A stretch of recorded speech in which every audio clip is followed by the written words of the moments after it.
Equal-mindedness.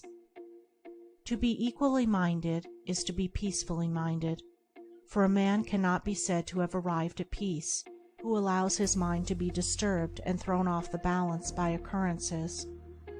The man of wisdom is dispassionate, and meets all things with the calmness of a mind in repose and free from prejudice.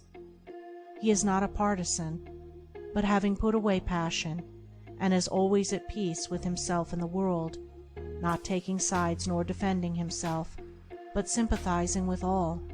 The partisan is so convinced that his own opinion and his own side is right, and that all goes contrary to them is wrong, that he cannot think there is any good in the other opinion and the other side. He lives in a continual fever of attack and defense, and has no knowledge of the quiet peace of an equal mind.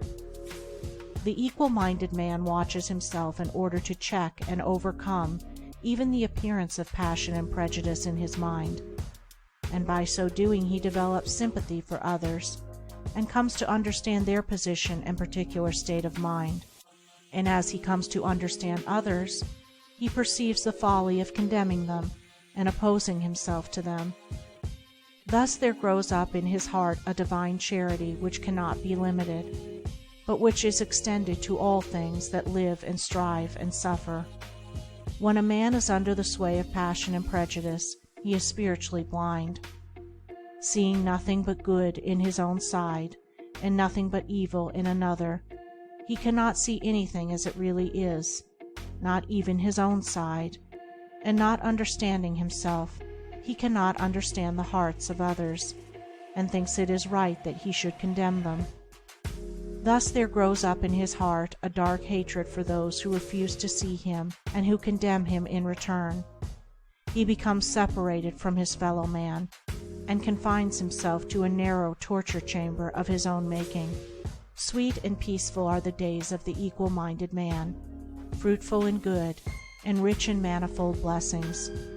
Guided by wisdom, he avoids those pathways which lead down to hatred and sorrow and pain, and takes those which lead up to love and peace and bliss. The occurrences of life do not trouble him, nor does he grieve over those things which are regarded by mankind as grievous, but which must befall all men in the ordinary course of nature. He is neither elated by success nor cast down by failure. He sees the events of his life arranged in their proper proportions, and can find no room for selfish wishes or vain regrets, for vain anticipations and childish disappointments. And how is this equal-mindedness, this blessed state of mind and life, acquired? Only by overcoming one's self, only by purifying one's own heart, for the purification of the heart leads to unbiased comprehension. Unbiased comprehension leads to equal-mindedness, and equal-mindedness leads to peace. The impure man is swept helplessly away on the waves of passion. The pure man guides himself into the harbor of rest. The fool says, "I have an opinion."